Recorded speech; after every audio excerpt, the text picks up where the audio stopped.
Hola,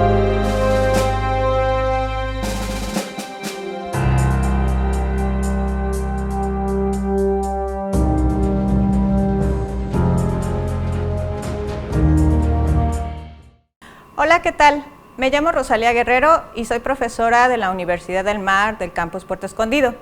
En esta ocasión quisiera platicarles sobre un libro que me ha impresionado y de hecho ya lo leí hace tiempo, pero me ha impresionado por la cantidad de información detallada que tiene. De este libro les voy a platicar el día de hoy. Les menciono primero algo sobre el autor. El autor es Walter Isaacson. Probablemente lo han escuchado porque es uno de los autores más influyentes hoy en día. Además de la biografía de Leonardo da Vinci, que es el personaje del cual les voy a hablar un poco el día de hoy, también ha escrito las biografías de Steve Jobs, de Einstein y de Benjamin Franklin. El último libro que sacó, si no mal recuerdo, habla precisamente de los científicos que han enfrentado el problema del coronavirus y se llama el Codebreaker. Pero regresando a lo que les quiero platicar, Walter Isaacson es un autor que se ha granjeado su fama por escribir biografías con información confiable y objetiva. El libro del cual les voy a hablar es un libro bastante grueso, como pueden ver. Son cerca de 720 páginas, al menos en esta edición, y son poco más de 140 figuras que van acompañando precisamente al texto principal.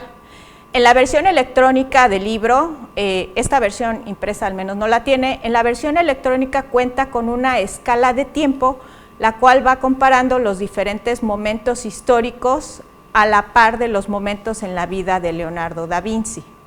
Entonces, esto permite al lector tener una perspectiva acerca de los acontecimientos que estaban ocurriendo en la vida de Leonardo da Vinci.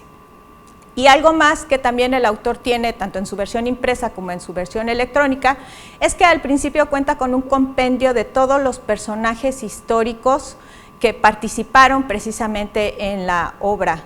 Y esto es muy útil porque permite al lector remitirse y con ello poder ubicar perfectamente cuál es el papel que juega cada uno de los diferentes personajes.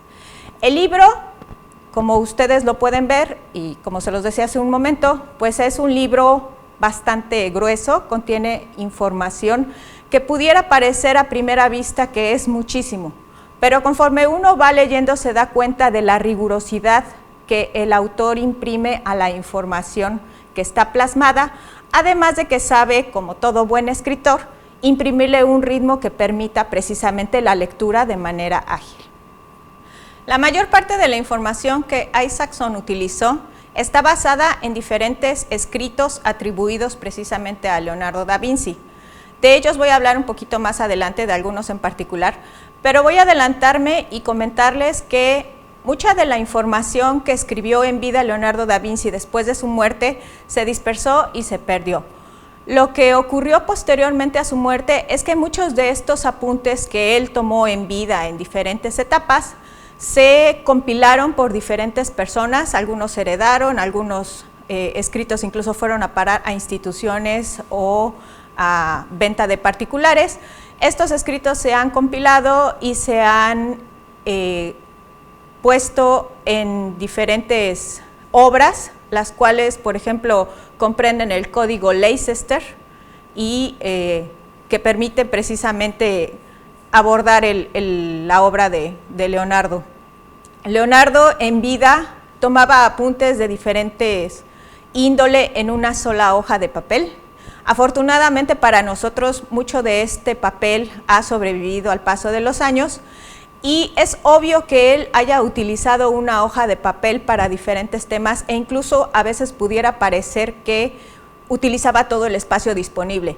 Pero hay que entender que para la época de Leonardo, pues era un material caro. Entonces, gracias a que apuntaba en diferentes épocas en la misma hoja, podemos tener una perspectiva de cuán grande era su pensamiento y la diversidad de temas que tocaba. Ahora, Isaacson utilizó muchísimos de estos apuntes para documentar su biografía. El libro de Isaacson, a diferencia de otras biografías de Leonardo, no cuenta una ficción, cuenta una biografía con hechos apegados a la realidad y cuya evidencia está basada en diferentes documentos escritos. Como les decía, la base para generar este libro fueron los apuntes de Leonardo. Leonardo cuentan que siempre llevaba un cuadernito en su cinturón y era precisamente en donde tomaba los diferentes apuntes. Si ustedes ven los apuntes de Leonardo, verán que la escritura es especular, es decir, que necesitan un espejo para poderlas leer de manera correcta. Hay quien dice que toda esta técnica es por secrecía o un afán de mantener la información oculta, pero parece ser que la solución es más sencilla. Dado que Leonardo era zurdo, con esta técnica de escribir, al contrario que lo hacemos nosotros, evitaba emborronar la tinta y le daba tiempo precisamente a que secara. De hecho, muchos de sus dibujos, el inclinado de las líneas es al revés de como lo haríamos dibujando de manera normal. Y esto ha permitido identificar cuáles sí han sido páginas generadas por Leonardo. Esto se ha convertido en un sello de distinción, en contraste con los que pudieron haber generado algunos artistas contemporáneos. Como les decía anteriormente, en una hoja podemos encontrar apuntes de diferente índole e incluso de diferentes periodos. Si tomamos de ejemplo El hombre de Verrocchio, que es uno de los apuntes más famosos, lo que podemos ver es un círculo, dentro un cuadro y dentro de él un hombre desnudo abriendo los brazos. Esta obra, cuando uno analiza los apuntes que vienen adjunto, lo que puede observar es que Leonardo comparaba precisamente las mediciones de un hombre con relación a las que Verrocchio, un arquitecto, propuso en relación a la construcción de catedrales y de diferentes edificios. Cuando uno analiza las diferentes medidas que Leonardo adjuntó en este apunte, lo que verá es una serie de proporciones. Leonardo suponemos que hizo muchísimas mediciones para asegurarse precisamente de la certeza de estas medidas y da, por ejemplo, diferentes relaciones en torno a la longitud de los brazos con respecto a la longitud del cráneo o la distancia de los ojos con relación, por ejemplo, a la distancia con las orejas. No solamente el apunte del hombre de Verrocchio tiene un goce estético, sino que también atestigua la minuciosidad y el detalle que Leonardo tenía en cada una de sus obras. Isaacson nos relata la vida de Leonardo en diferentes etapas. Voy a platicarles un poco sobre la vida de Leonardo. Es solamente un resumen, ustedes verán en el libro que está llena de detalles y que precisamente lo enriquecedora que tiene la información es lo que genera que el libro sea tan disfrutable. Y Leonardo da Vinci, como su nombre lo indica, pues nació en el pueblo de Vinci. Se sabe que fue hijo de una campesina joven, más o menos de 16 años, su madre Catarina tenía esa edad cuando lo engendró, y era hijo también de un notario. Por ser un hijo ilegítimo y por ser un hijo no reconocido, tuvo la gran ventaja para nosotros de no seguir la carrera de notario como su padre. Con ello pudo darle rienda suelta a todas sus capacidades y poder desarrollarse en los diferentes ámbitos de su vida. Leonardo vivió los primeros años de su vida, se sabe que vivió los primeros años de su vida junto con su madre, pero también tenía tratos con la familia de su papá, especialmente con su abuelo paterno y con su tío. Su vida transcurrió relativamente tranquila en los primeros años de su infancia, pero a la muerte de su abuelo paterno, su padre decide llevarlo a Florencia, aproximadamente cuando tenía 12 años. Se sabe que los 2 primeros años Leonardo estuvo en compañía de su padre, viviendo en compañía de su padre, pero a la edad de los 14 el padre decide meterlo de aprendiz en un taller. Ahora, hay que entender que Florencia en ese entonces gozaba de una atmósfera que permitía el florecimiento de las distintas artes y de la tecnología. Florencia era una ciudad inaudita en ese entonces porque contaba con varios recursos naturales, contaba con vegetación, contaba con agua. Un tercio de la población que vivía en Florencia tenía estudios y afortunadamente el gobierno también fomentaba el desarrollo de la ciencia y de la tecnología. Es en este ambiente precisamente en el que Leonardo va a desarrollar su adolescencia y parte de su vida adulta. Y afortunadamente por esto, varios estudiosos coinciden que el genio de Leonardo pudo desarrollarse al máximo. Leonardo ingresó al taller de Andrea de Verrocchio, que fue uno de los artistas más notables en Florencia en esa época.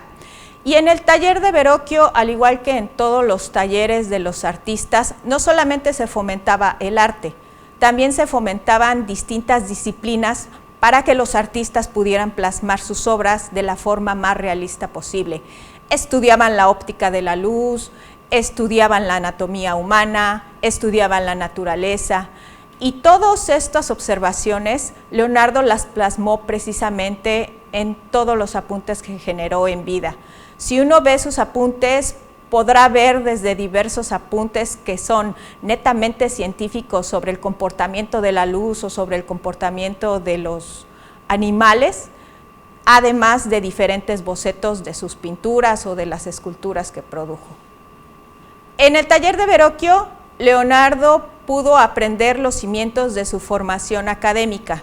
Recordemos que Leonardo no tuvo una educación formal, sino que fue autodidacta y gracias a sus impresionantes poderes de observación, si es que se le puede llamar de alguna forma, tenía un sentido sumamente desarrollado que le permitía obtener conocimiento empírico y después poderlo platicar o contrastar con los diferentes estudiosos de la época. En esta época de Verrocchio se sabe que pocas obras fueron la autoría de Leonardo. Sin embargo, se sabe que Verrocchio lo utilizaba como modelo en diferentes estatuas, como por ejemplo en el David. Gracias a estas estatuas uno puede suponer cómo era que lucía el Leonardo joven en esa época. Ahora, conforme pasó el tiempo, Verrocchio se dio cuenta que Leonardo lo iba superando en destreza y en capacidad. Y es así que, siendo un adulto joven, Leonardo decide independizarse de Verrocchio y decide viajar a Milán. En Milán se puso bajo las órdenes del conde Ludovico Sforza, quien lo contrata, pero para desagrado de Leonardo no lo contrata como artista, sino que su función principal fue de ser productor de las diferentes obras teatrales y las puestas en escena que Sforza ponía, tanto por ocasiones especiales como para entretenimiento del pueblo. Leonardo entonces así dio rienda suelta a su imaginación. De hecho, muchos de los instrumentos y de los aparatos que aparecen en sus apuntes no se piensa hoy en día que hayan sido obra de diferentes artefactos bélicos o incluso de diferentes artefactos con una función en especial. Hoy en día varios estudiosos coinciden en que todos estos aparatos fueron producidos precisamente para estas representaciones teatrales e incluso, por ejemplo, puede ser que alguno de ustedes conozca que hay bocetos en donde hay máquinas voladoras y máquinas semejantes a helicópteros. Aunque mucha gente ha pensado que Leonardo era un genio que se adelantó a nuestra época, en realidad parece ser que todos estos artefactos fueron creados precisamente con el ánimo de utilizarlos en sus producciones teatrales. Bajo las órdenes de Ludovico Sforza, Leonardo no solamente le dio rienda suelta a la creación de diferentes inventos, sino que también incursionó con éxito en la música. Era un músico que, si bien no dominaba muchísimos instrumentos, se sabe que era gracioso y que podía cantar de manera bastante afinada y poder entretener a un público. También incursionó en la literatura, escribió diferentes versos para entretenimiento y diferentes fábulas que todavía al día de hoy conocemos, y también incursionó en diferentes caricaturas, si se pueden llamar de alguna manera, diferentes retratos que hacía de la gente, exagerando sus rasgos de manera grotesca. Esta época en la que Leonardo estuvo bajo las órdenes de Sforza, estuvo trabajando para la corte de Sforza, terminó cuando Francia invadió Milán. Con el ingreso de los franceses, Leonardo tuvo que huir y en el momento de su huida terminó en Venecia. En toda esta época, aparentemente ya en la edad adulta, Leonardo produce pocas pinturas, produce pocas esculturas y parece ser, por los apuntes, parece ser que la mayor parte de su tiempo la enfocó precisamente en estudios anatómicos, en estudios de la naturaleza, y algo que particularmente le llamaba mucho la atención era el comportamiento de los fluidos. Casi todos los apuntes que sobreviven al día de hoy tienen diferentes rizos que uno pensaría que pudieran ser, por ejemplo, rizos de cabellos, pero en realidad cuando los ve con atención, lo que Leonardo dibujaba eran remolinos y diferentes corrientes de agua siguiendo diferentes direcciones. Leonardo, algunas personas reconocen que fue uno de los principales personajes que dio los cimientos para el desarrollo, por ejemplo, de la hidráulica. Les decía entonces, cuando está huyendo precisamente de la invasión francesa, regresa precisamente a Roma, de ahí se vuelve a desplazar a Florencia, pero cuando el imperio francés invade precisamente Italia, a Leonardo no le quedó de otra más que rendirse ante los nuevos gobernantes. Y es así que hacia la etapa final de su vida, Leonardo se pone bajo las órdenes de el rey Francisco I, que afortunadamente apreciaba el genio de este personaje y, a diferencia de sus mentores anteriores, le ofreció una pensión digna y le ofrece una casa cómoda para poder, en los últimos años de su vida, dedicarse a su obra totalmente. Para desventura de nosotros, Leonardo murió relativamente joven, murió a los 67 años y con ello todo su legado quedó inconcluso. Hay muchísimos biógrafos que señalan que la relación que tenía con Francisco I era tan grande, era tan estrecha, que incluso hay pinturas en las que se plasma la muerte de Leonardo y se plasma que muere en los brazos de Francisco I, pero no es totalmente certera esta información. Hay algunos biógrafos contemporáneos de Leonardo que señalan este hecho, pero hay quien señala que en realidad Francisco I en esos momentos se encontraba firmando documentos en un lugar a 2 días de distancia, entonces todavía esta posibilidad queda totalmente abierta. Esta es de manera muy breve la vida de Leonardo, pero quisiera enfocarme en otros datos que maneja el libro. En el libro no solamente podemos encontrar detalles de la vida de Leonardo, en el libro también podemos encontrar el análisis de diferentes obras, de diferentes pinturas, que son las obras por las cuales reconocemos precisamente a este personaje.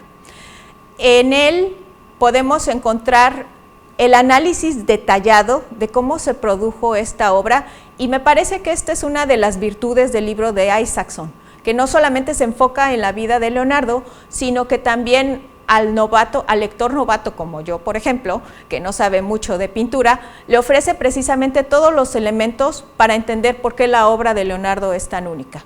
Por ejemplo, si tomamos uno de los cuadros más conocidos de Leonardo, que es la Adoración de los Reyes, que también para nuestra desgracia es una pintura inconclusa, lo que vamos a ver es que Leonardo manejaba la escena con una narrativa en particular. Por ejemplo, si vemos en el centro, lo que vamos a ver es a la Virgen con el niño, y alrededor de ella, en dirección de las manecillas del reloj, vamos a ver una pléyade de personajes en los que hay diferente gente de la sociedad, caballos, incluso camellos, que están precisamente viendo cómo es que los Reyes Magos le ofrecen regalos al niño Jesús. Todas las expresiones en los rostros de los personajes son únicos, demuestran distintas asombros, diferentes alegrías, tristezas, y en cada uno de ellos se aprecia un rasgo muy notable. Esto es porque Leonardo, cuentan en sus apuntes, lo que hacía es que en sus ratos de ocio o en sus ratos libres iba a platicar con la gente, y platicaba con la gente, era muy observador, y después de verlos, de ver su fisonomía, de ver cómo se reían, cómo lloraban y demás, pues cuando llegaba a sus aposentos, pues los plasmaba precisamente, ¿no? Y es gracias a esto precisamente que muchos de sus cuadros demuestran varios personajes mostrando diferentes emociones. Si vemos, por ejemplo, otro cuadro, como por ejemplo La Última Cena, lo que vamos a ver es la escena en la que Jesús le dice a sus apóstoles que uno de ellos va a ser quien lo traicione y quien lo entregue. Justo es en ese momento en el que Leonardo trata de plasmar las emociones de todos los diferentes apóstoles. Y además de ello, si uno se fija en la obra, lo que va a ver es que tiene diferentes líneas que permiten precisamente apreciar la perspectiva de la escena. Para la época de Leonardo, todas estas observaciones con diferente perspectiva que daban profundidad, que daban acercamiento y que permitían precisamente tener una postura de los diferentes personajes en las pinturas mucho más real, sobresalía en contraste con otras escenas de otros pintores contemporáneos, quienes no tenían precisamente todos estos antecedentes.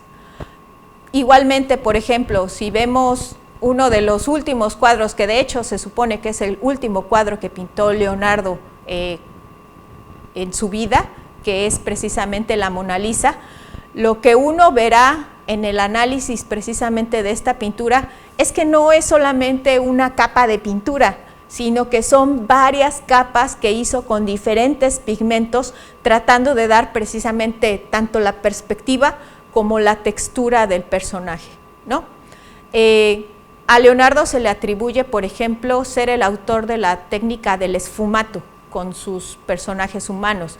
Esto quiere decir que en lugar de trazar una línea recta, una línea rígida y dura, lo que hacía eran varias capas, de tal forma que se podía apreciar el personaje contra la luz. Entonces, como ocurre con las personas, pues no se ve una línea que distingue a la persona del resto, sino que se da precisamente una técnica en la que se difumina precisamente este trazo. Pero, por ejemplo, si vemos los dibujos que hace con relación a la dirección del agua, ahí sí, no utilizaba la técnica de esfumato, sino que utilizaba precisamente diferentes rasgos duros y demás. Entonces, esta me parece que es una de las cualidades que tiene este libro, que Walter Isaacson no solamente se dedicó a documentar la vida de Leonardo, sino que también hizo una muy buena labor en darnos todos los elementos para poder apreciar en su totalidad la obra de Leonardo. Uno de los aciertos que Isaacson tiene en su libro es que no solamente narra la vida de Leonardo da Vinci, sino que también ofrece los distintos elementos para poder apreciar su obra. Si hablamos, por ejemplo, con relación a sus pinturas, podemos entender precisamente cómo es la composición de estas. Por ejemplo, en la Adoración de los Reyes, lo que podemos apreciar es la escena de la Virgen con el niño, precisamente en el momento en el que los Reyes Magos le ofrecen diferentes regalos. Lo que podemos ver en la escena es en el centro la Virgen cargando al niño y alrededor de ella una narrativa completa. En esta narrativa lo que podemos apreciar son diferentes personajes, además de los Reyes Magos. Podemos apreciar a distintas personas e incluso animales como caballos y camellos.